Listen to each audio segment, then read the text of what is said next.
Good night, everyone. I hope you had a good day. Now it's time to rest.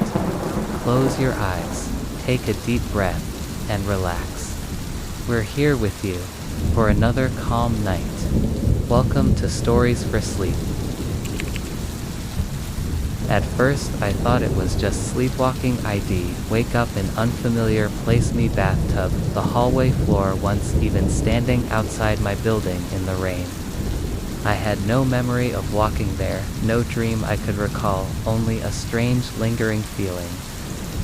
This place doesn't belong to me. Then it got worse. I started waking up in places that don't exist, rooms too big for physics, ceilings that stretched into black sky, doors that opened to nowhere, clocks that ticked sideways, but worst of all, I wasn't alone. The first time I saw him, he was in a library made entirely of glass. He sat across the table, reading a book with blank pages.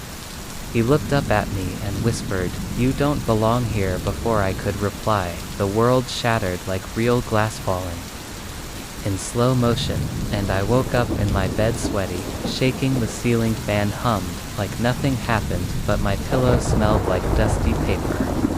I kept a dream journal after that. Every night I woke up somewhere new, and always someone else was there, different people, different faces. None of them acknowledged me directly, but all of them stared like I was a glitch in their perfect dream of Iris.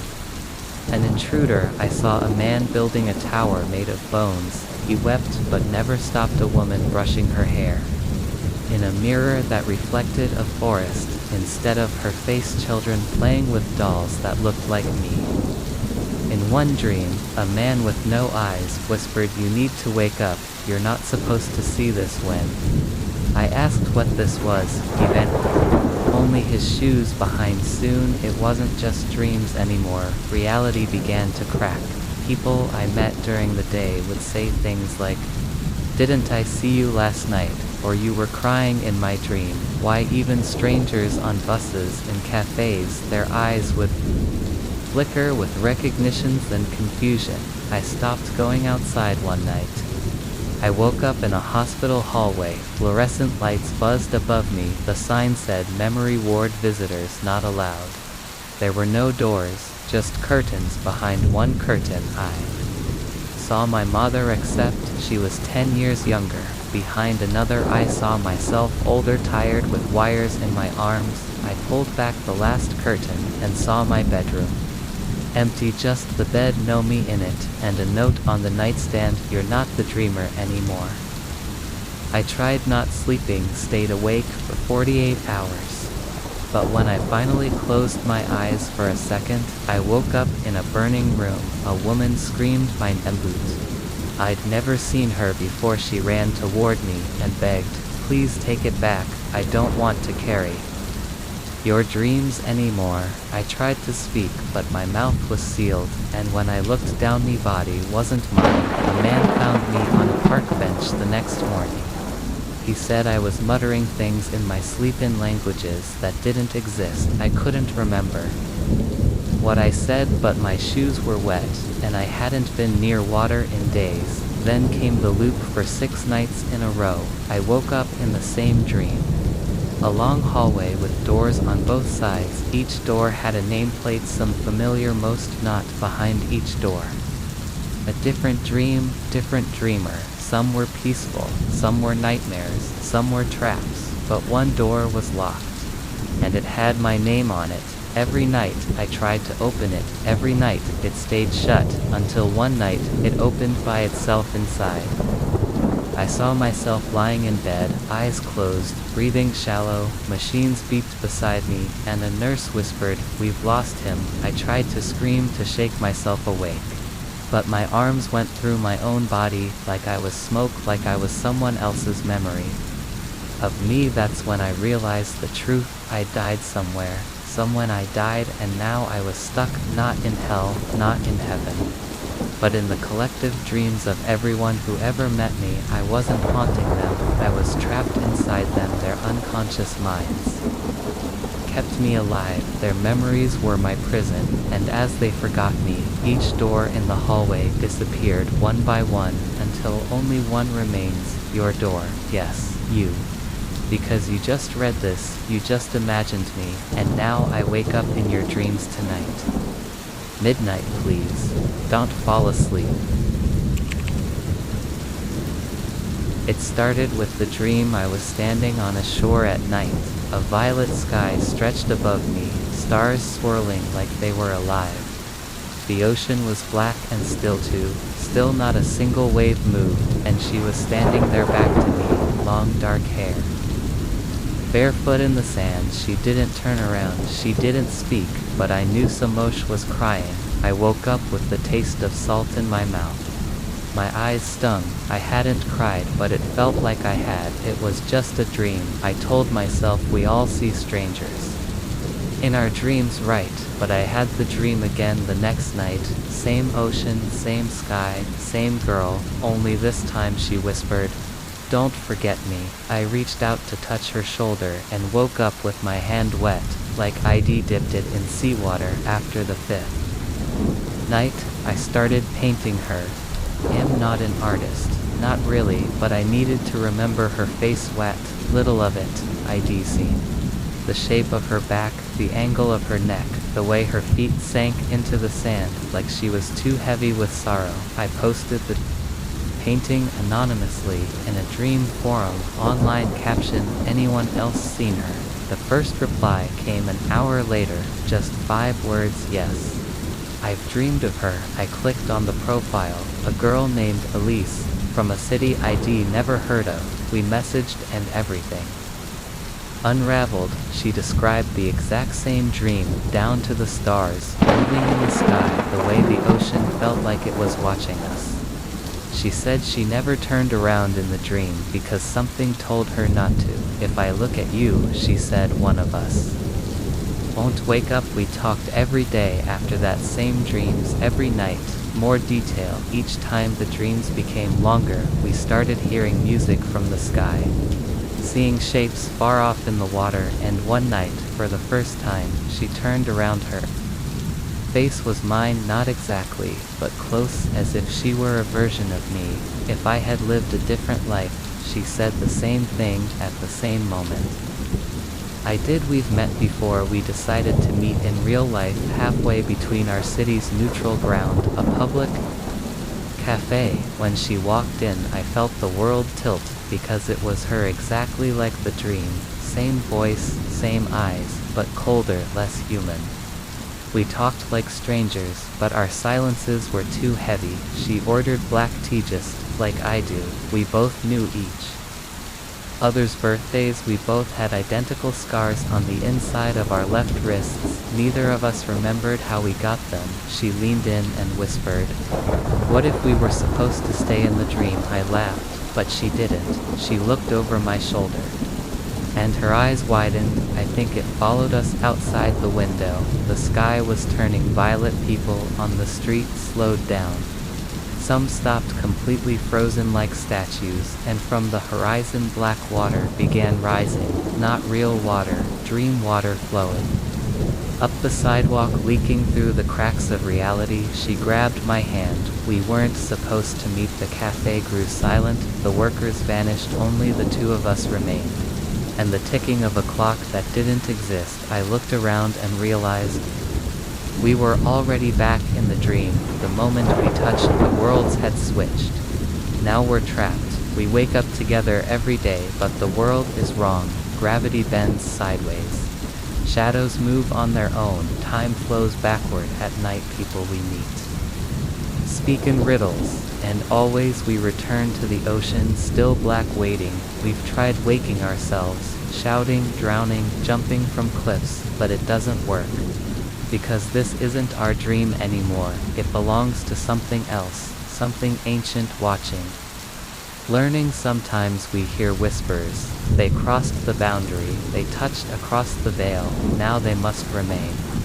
If you're reading this, if you've ever dreamed of a woman standing at the ocean with her back turned, don't approach her, don't touch her don't ask her to turn, because, if she does, if you meet her face, you'll wake up in a dream that never ends, and maybe, just maybe, he'll meet you there.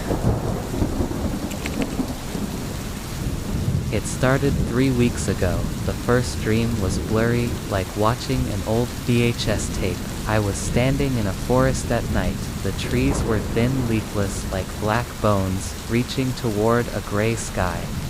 The only sound was breathing, not mine. Someone was behind me, but I couldn't turn. My feet were buried in cold mud, and I couldn't move. Then I saw it, a woman in a red jacket lying on the ground, eyes wide open. Her throat was cut, blood soaked into the frozen earth. I woke up gasping, sweat pouring down my back. I didn't recognize the forest or the woman, but I felt something deep inside me say, "This hasn't happened yet." At first I brushed it off, just a nightmare. But the next night it happened again, same place, same woman, same death, but this time the killer appeared, not his patiently. A black hoodie, he stood above her, breathing heavily. His right hand trembled before he stabbed her again, even though she was already gone. I woke up screaming. I checked the news the next day, nothing, no murders. No missing woman in a red jacket. I started questioning my mind until night 4. The dream shifted this time. I was inside a small cabin in the woods. Wooden floor, faint smell of gasoline. The woman still alive, was there arguing with someone. She yelled, "I trusted you." A shadow moved behind her. I tried to scream to warn her, but in the dream I had no voice. And once again she died. I couldn't take it anymore. I sketched her face, posted it online. No name, no location, just has anyone seen her that night. I received a message. A girl named Rachel replied, "That's my sister. Her name was Emily. She lived 3 towns away," Rachel said. Emily had gone camping alone. Hadn't returned her calls in 2 days. I nearly dropped my phone. I think something bad is going to happen to her, I typed. But how do you explain that your dreams show a murder before it happens? I sent Rachel everything. My drawings, the forest, the cabin, and she froze. "That's Grandpa's old land. She always goes there when she's upset," we called the police. They searched the area at first. Nothing. Then they found her car parked under leaves, empty, and in the trunk, a red jacket, still no body. That night the dream returned, but now I was in it, conscious. I could walk, I could speak. I followed the same path. I found the cabin and inside Emily, still alive, tied to a chair, crying. I reached for her, and my hand went through her. Suddenly a door slammed. The killer entered. And this time I saw his face, young, sharp features, nervous hands. Then I woke up, and I remembered him, not his name, but I'd seen him once at a gas station near my house 2 weeks ago. He bought rope, duct tape, and a red gas can. I called Rachel, described him. She whispered, "That's Josh." Her ex-boyfriend Hayes, unstable, we called the police again. This time they searched the old storm shelter near the cabin, and they found her alive, barely tied up, gagged, cold, but breathing. She had been missing for nearly 4 days. Josh was arrested at his parents' house. When asked why he did it, he simply said, "She wouldn't stop haunting my dreams." The words chilled me because they were mine too. I tried to go back to normal life, but the dreams didn't stop. Each night now, I wake up somewhere new, a lake, an alley, a hotel room. Each time a different victim, each time a murder that hasn't happened yet. Sometimes I stop it, sometimes I'm too late, and sometimes I see myself standing in the shadows, watching, smiling, like I'm not just the dreamer, but part of the dream. At first I thought they were just strange dreams. One night, I was a woman running through a dark subway tunnel, barefoot, my heart pounding. Another night, I was a soldier crawling under barbed wire, hearing bullets fly over my head. Another time, I was a little boy hiding under a table, while someone shouted in a language I didn't know. Every night I woke up sweating, confused, and sometimes crying. But the part that scared me most, the memories stayed when I woke up. I could still remember being that woman, the ache in her legs, the name of her little brother, the exact fear in her chest as she ran. I could still feel the little boy's hands trembling, clutching a plastic toy. I remembered the color of the tablecloth with tiny stars, and when I looked in the mirror for a second, it felt wrong, like the face looking back wasn't mine. I tried to ignore it. Everyone has vivid dreams sometimes, right? But these were too real, too detailed. And they never repeated. Each night I became someone new. A chef burning his hand in a busy kitchen, a pregnant teenager crying on a hospital bed, a blind man listening to opera smelling fresh paint on a wall, a man in a prison cell staring at his hands, whispering not again, not again. They weren't just characters, they were people, living lives I'd never lived, but remembered like they were mine. I started writing them down, journals filled with names, stories, places, dates, phone numbers, secrets, and that's when something terrifying happened. I saw one of them in real life. Her name was Maya. I dreamed I was her. Whoa. Weeks earlier, a barista with a lazy eye and a silver ring on her middle finger. In the dream she had argued with her boyfriend, thrown the ring, stormed out. In real life, I saw her at a bookstore. Same eyes, same voice, same ring. I froze. She looked at me and frowned. Do I know you? I didn't answer, I just ran.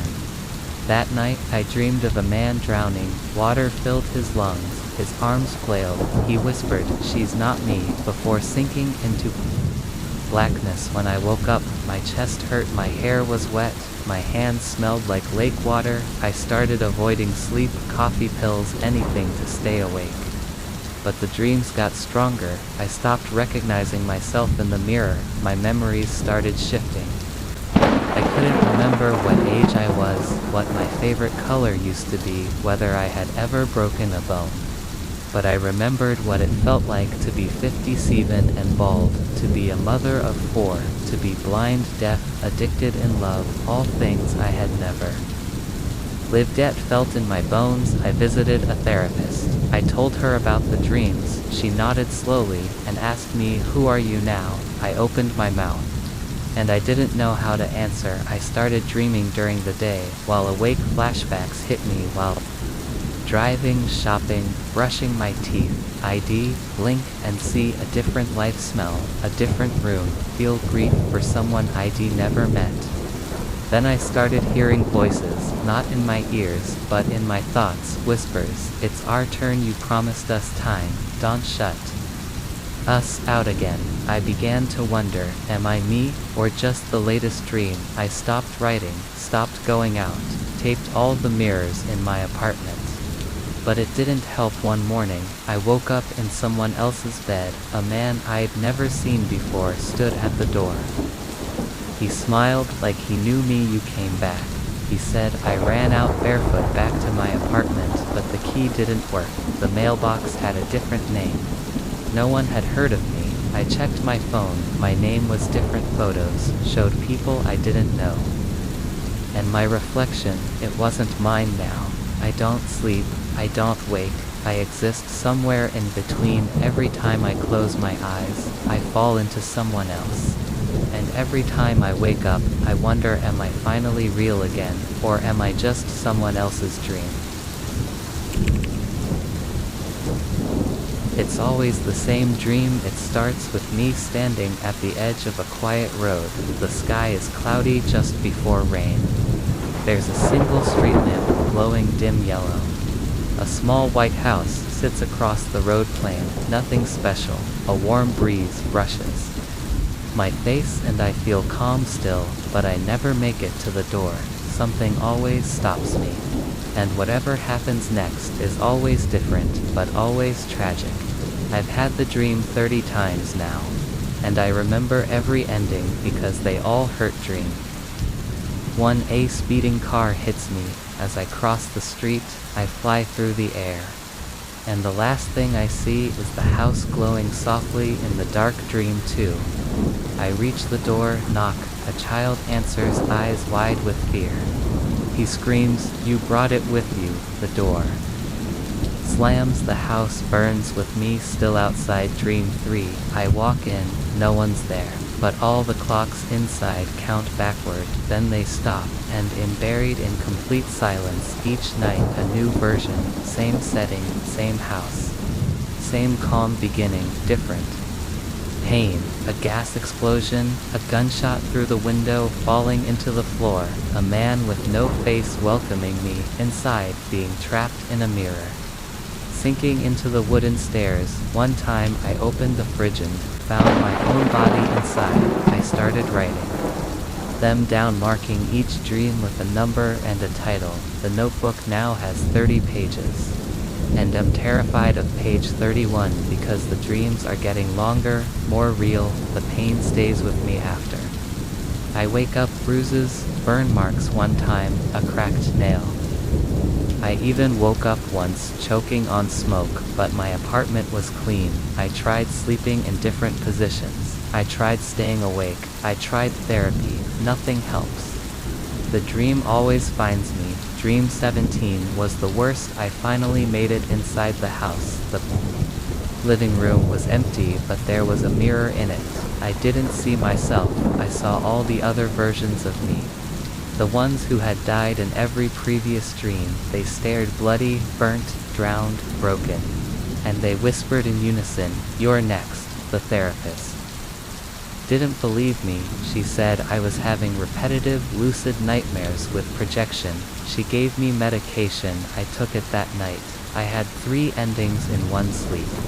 Dream 28, 29, 30, each faster, each worse, each leaving me feeling less, me the scariest part. I think in getting used to it, I can now tell when the dream starts, what kind of death is coming. The color of the sky changes, the wind smells different. Blue sky means slow death, gray means sudden. A sweet smell means fire, a metallic one means blood. Dream 30 was different. I made it inside. I found a door marked exit. I opened it, and I saw myself awake in bed smiling, but behind that version of me stood all the dream endings forming a circle. They said only one version of you gets to leave. I woke up, but I wasn't in my bed. I was in the dream version of it. Everything looked the same, but my phone didn't turn on.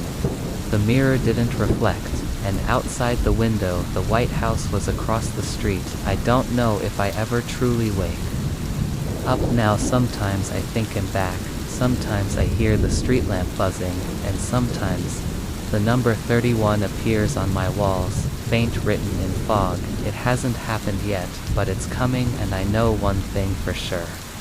Dream 31 is the final one, and I want survive it. He was the best part of my life, Charlie, a golden retriever with a clumsy walk, always happy, always by my side. For 9 years, he was my friend. Through heartbreak, job loss, even the pandemic, head, rest his head on my lap when I cried paw at the door, when I worked too long, and wag his tail, even when he was tired. We were never apart. That's why the first dream felt like a warning. It started simple: Charlie running in a field, grass waving, blue sky, the air smelled like honey and summer rain. He looked happy, then sudden lie stopped, turned to me and collapsed. No sound, no struggle, just dropped. I screamed his name, ran to him, but he didn't move.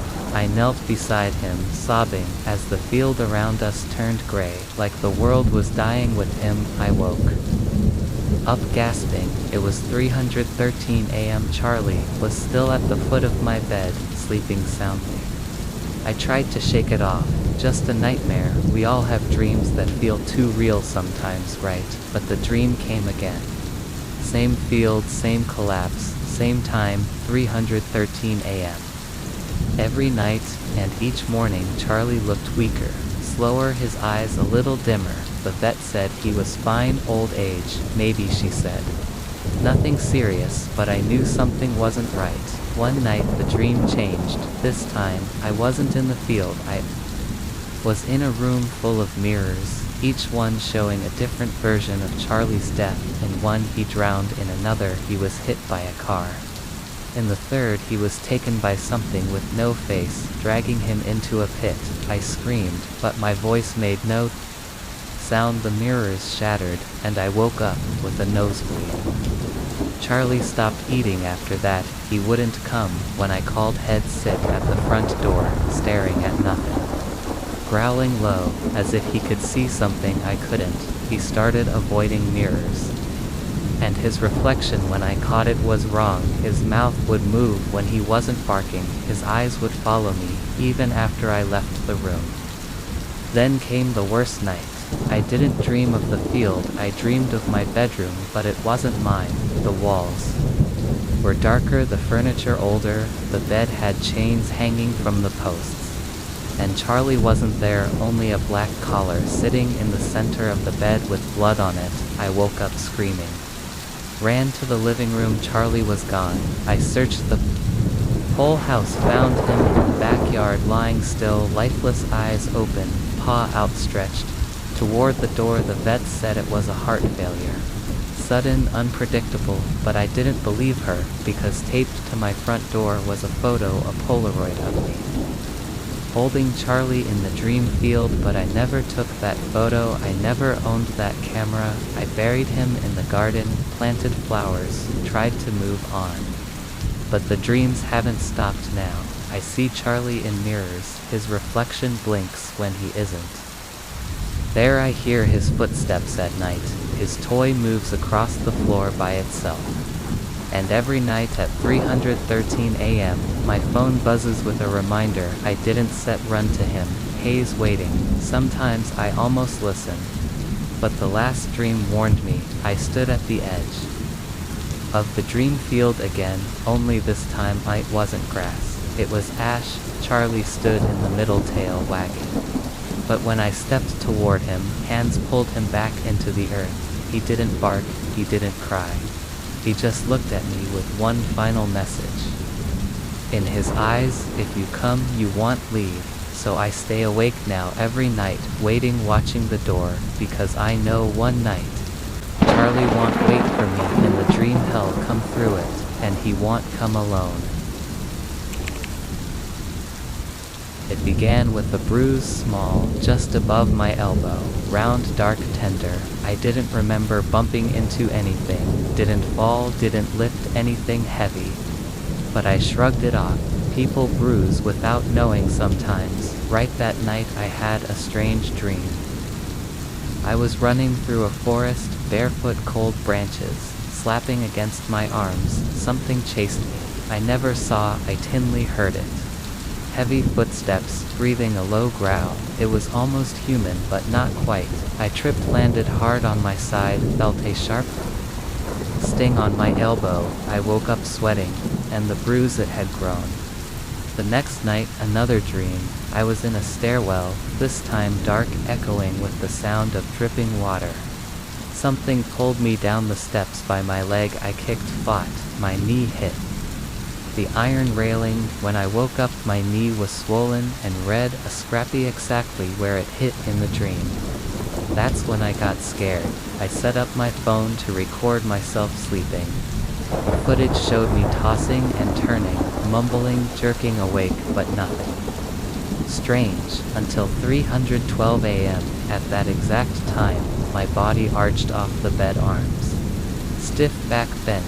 It looked like something invisible had grabbed my wrists and ankles. I floated for a second, then slammed back down. The next morning, my wrists had red rope-like marks. I hadn't tied anything, no strings. No one else was in the house, just me. I went to the doctor. He checked my bruises, asked if I had sleep paralysis. I said no. He prescribed sleeping pills. I didn't take them. I was too scared to fall asleep night. Or I dreamed I was buried alive. Dirt filled my mouth. My chest felt like it was caving in. I clawed at the coffin walls, felt my fingernails split. When I woke up, there was mud under my nails and my fingers were bleeding. I hadn't left my bed. The window was shut, door locked. I started sleeping with the lights on. Didn't help. Night 5, I was in an old house. It smelled like rot and rain. A tall figure with no face stood in the hallway. Its arms reached to the floor. It whispered, "Pain wakes the soul." Then it stabbed my side with a needle-thin finger. I woke up with a sharp pain near my ribs. Lifted my shirt, 5 tiny holes in a perfect circle. Like bite marks, but too deep for any insect. I called a sleep clinic. They told me to come in. I was wired up, monitored by machines, video nurses, but they didn't find anything. I had a nightmare while there. I was strapped to a bed in a white room. Voices whispered, counting backward, and then something entered me. I felt cold from the inside out. When I screamed, the staff came in. They said I didn't move the entire night, but when I got home my arms were covered in finger-shaped bruises. I tried staying awake for 3 days straight. Coffee, energy drinks, fear. By the 3rd night I started hallucinating. Seeing the faceless figure in corners, hearing whispers through walls. Then I passed out. That dream was the worst. I wasn't me anymore. I looked into a mirror and saw all my past injuries, all my pain, all the bruises and cuts stitched into a version of myself that wasn't human anymore. And then the mirror cracked. The reflection grinned. "You're almost ready," it said. Now I wake up with new scars every morning. They spell letters, sometimes full words. Once it said soon, another time mine. I moved. Houses burned, the mattress threw away. Every mirror still happens, because whatever it is, it doesn't live in the house, it lives in the dream. And when I sleep, am no longer in control tonight. I'll try something new. Am going to mark my skin before I sleep. Draw a symbol, a circle, a warning. Maybe it'll protect me. Maybe it'll trap whatever's coming. Or maybe, just maybe, I won't wake up at all. It started with whispers, soft at first, just before sleep, like a voice behind my thoughts, speaking things I never told anyone. "You still remember her perfume. You lied to your father about the accident. You never deleted those messages." I brushed it off. Dreams are strange. They pull pieces from memory, right? But these weren't just memories. They were secrets, shameful ones. The kind I buried so deep, even I forgot they were still there. That night, I had the first nightmare. I stood in my old school hallway. The lights flickered, lockers were rusted, and someone behind me kept calling my name. I turned. It was me, but not me. Older eyes, hollow smiles, sharp like a broken mirror. He said, "Tell them what you did to Jamie." I woke up drenched in sweat. Jamie, a childhood friend. I hadn't thought about him in years. We'd fought once badly. He slipped, hit his head. I ran. I never told anyone. Jamie moved away a week later. I never apologized. The next dream came the following night. This time I was in my old house, my mother's room. She had passed 5 years ago. I stood in front of her closet. Inside was a black box. I opened it. Inside were letters from a woman my dad had an affair with. I never found those in real life, but I knew they existed somewhere, because I saw one once and I burned it that night. My dream self didn't burn anything. He read every word, then turned to me and whispered, "Secrets rot your sleep." Every nightmare after that got worse. I wasn't just dreaming, I was being judged by versions of myself, by people. I lost people. I hurt people who hurt me. One dream showed my ex, her eyes black, her mouth sewn shut. She held out my phone, scrolling through all the lies I ever texted you. Said you were busy, she whispered, but you were with her. Another night, I stood trial, but there was no jury, just mirrors. Each mirror showed a different version of me. Angry, me drunk, me coward, me liar, me. They screamed. We remember everything. I started avoiding sleep, tried therapy, tried pills, tried burning Sage meditating, journaling, nothing helped because it wasn't in my head, it was inside my dreams, and the dreams were real. One night I dreamed I was buried alive, except I wasn't alone in the coffin. A voice whispered beside me where not dreams were. Debt, and you're late on payment. I tried to scream, but soil filled my mouth. I woke up choking, there was dirt under my nails. And my bedsheets were stained with blood. I tried confessing, telling the truth to people I'd wronged an ex. My father, a former friend, I told them everything, every detail, but the dreams didn't stop. Because not all secrets can be forgiven, especially the ones you keep from yourself. One night, the nightmare turned cold. I stood in a white room, walls pulsed like skin, and in the center sat a chair made of bones. I was forced to sit. A version of me stood across, holding a book on the cover, All the Things You Never Said Out Loud. He read it one page at a time, for hours, and each page cut a line into my skin. When I woke up I had scars, real scars now. Am terrified to sleep, not because ill dream, but because they're waiting. The secrets, the versions of me I hate. They whisper louder now, even when I'm awake. We know about the letter you never sent, we know who you wanted dead, we know the thought you had when she died. I can't live like this much longer, so tonight I'll try something new. I'll record myself as I sleep.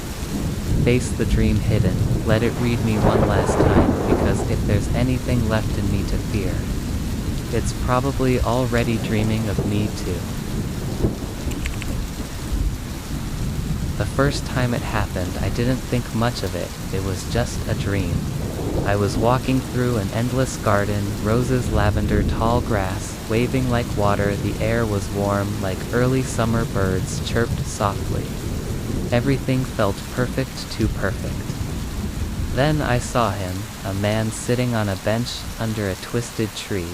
His face was blurred like fog on a mirror, but I felt something familiar, like I'd met him before.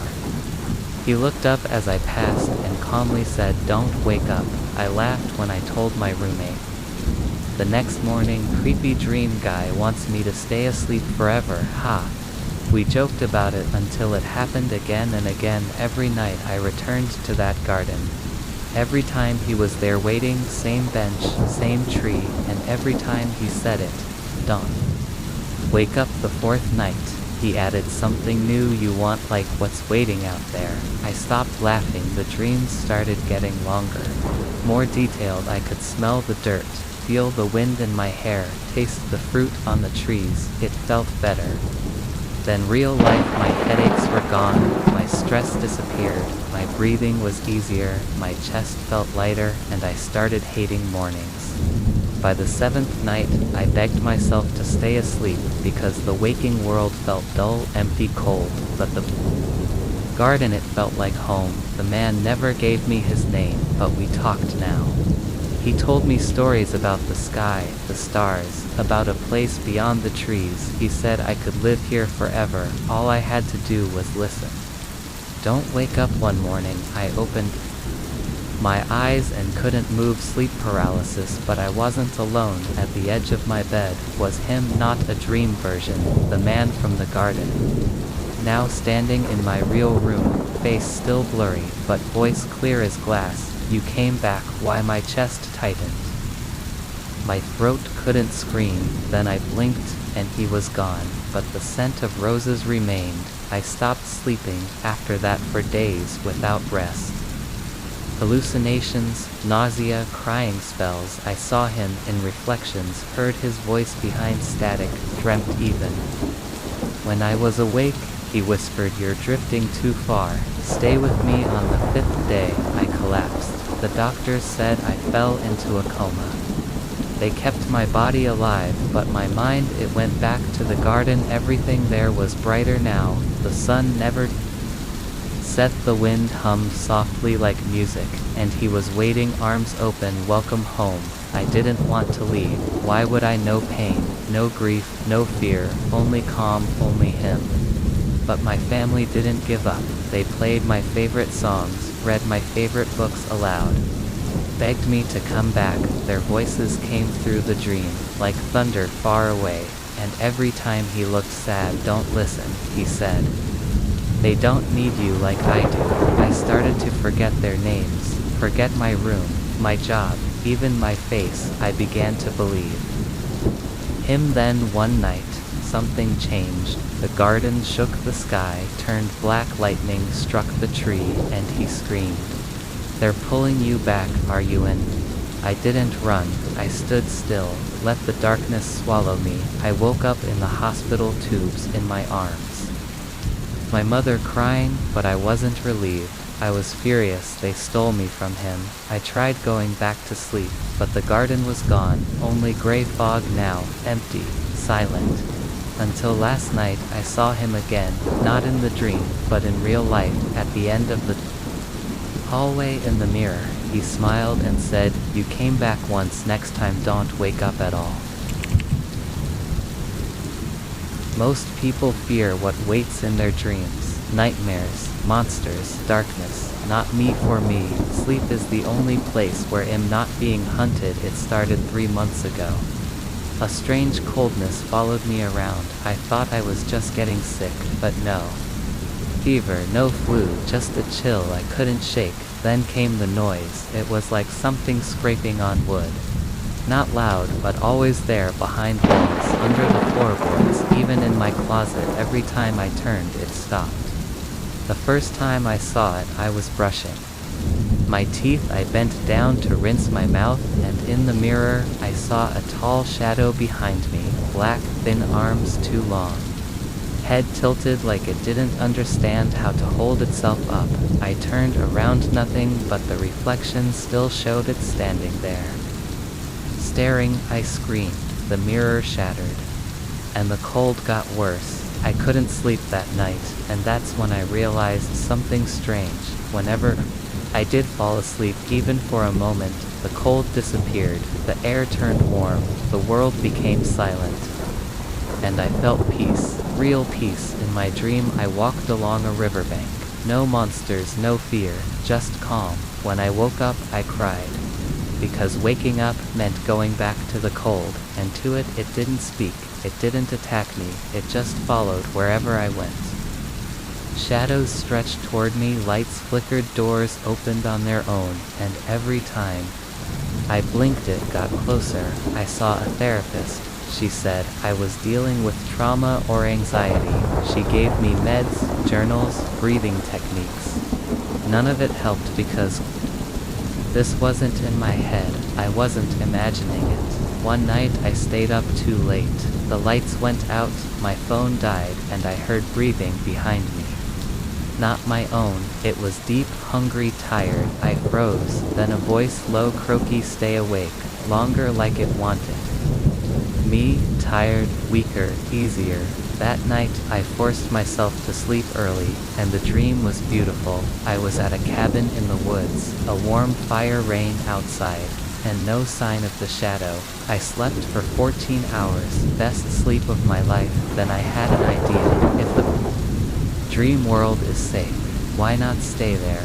I looked up lucid dreaming. I started controlling my dreams, learning how to stay asleep longer in dreams. I built walls, built weapons, built light, and in waking life the shadow grew angrier. It banged on the windows, knocked on the walls. One night I woke up with claw marks on my sheets, but never in the dream. Eventually I flipped everything. People drink coffee to stay awake. I drank tea to fall asleep. They feared nightmares. I feared mornings. Now I sleep up to 20 hours a day, only waking up to eat.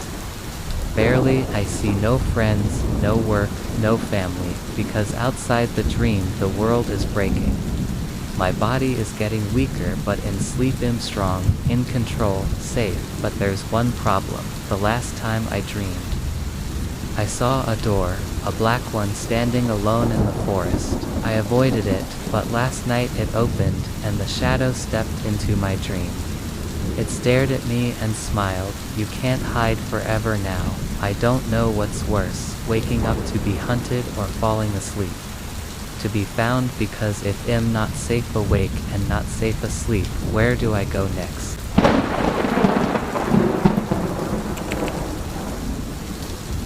The first time I died, I thought it was a nightmare. It was raining, I was running down an alley, my breath short, feet slipping on wet concrete.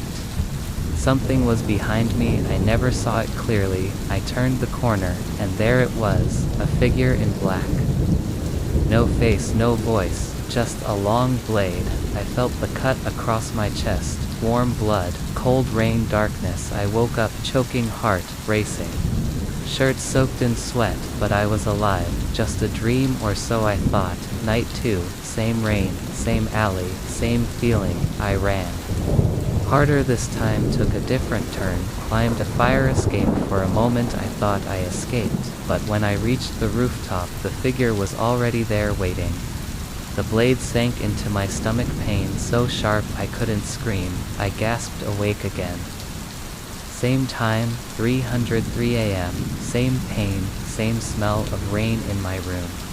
And this time I had a small cut on my palm from grabbing the metal ladder in the dream. I checked everything, the bed, the floor, the door, nothing explained the wound. I didn't sleep again that night. Night 3, I tried everything to break the pattern, stayed at a friend's house, took sleeping pills, played calming music, it didn't matter. The dream pulled me in again, like gravity, like chains. This time, I wasn't in the alley, I was in my childhood. Home, the same wallpaper, same wooden floors, but everything was decayed, rotted. And the figure was sitting at the dinner table. It looked at me and finally spoke. "You're starting to remember." I ran. Out the door, down the street, but the town never ended. Every turn took me back to that house. The figure always there, and when it reached me, I died again. This time burning, I screamed, awake, throat raw, sweat freezing. Smoke in my nostrils, there was a burn mark on my wrist, small, round, like a cigarette. But I don't smoke. That's when I realized it's not a dream, it's a loop, a message, a punishment, and every night I die a little more. I went to a sleep specialist. They hooked wires to my head, monitored brainwaves. The doctor looked pale after the first night. He said, "You flatlined at 3:03 a.m. for 17 seconds. I asked what he saw on the monitor. He said, "We didn't just see dreams, we saw places now." I sleep with the camera pointed at me, and I rewatch the footage each day. What I see scares me more than the dreams, because at 3:03 a.m., my body moves on its own. I sit up, look directly into the camera, and say the same thing in a voice that's not mine. This is night 3, it begins again. Then I lie back down and the dream restarts. I tried staying awake for 48 hours, didn't help. When I finally passed out, I skipped the alley. I woke up in a hospital hooked to a machine, no windows. A nurse walked in with no face. She whispered, "You've been here before." I looked down, knee, chest, was already bleeding. Another death, another wake-up. It's been 7 nights now, 7 deaths each, one worse, more real now. I wake up injured every time, bruises, scratches. One night my tooth was loose, and I've stopped dreaming of strangers. Now the figure looks like me tonight. Will be night 8. I don't know how many times I can die before I don't wake up, but I think that's the point, because with each dream, I remember something new, something I buried, something I did, and maybe this loop won't stop until I pay for it.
They say if you die in a dream, you wake up. That's the rule, right? Everyone says it, everyone believes it, but what if it's wrong?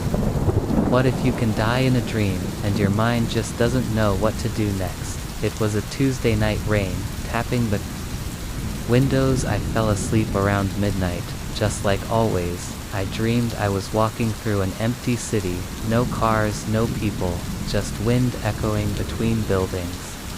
Every step I took felt heavier, like my legs were sinking into the concrete. Then I heard it, footsteps behind me, fast, sharp, getting closer. I turned. A man in black stood in the middle of the road, no face, no sound. He pointed at me. And suddenly pain exploded in my chest, like I'd been stabbed. I couldn't breathe. I dropped to my knees, then everything went black.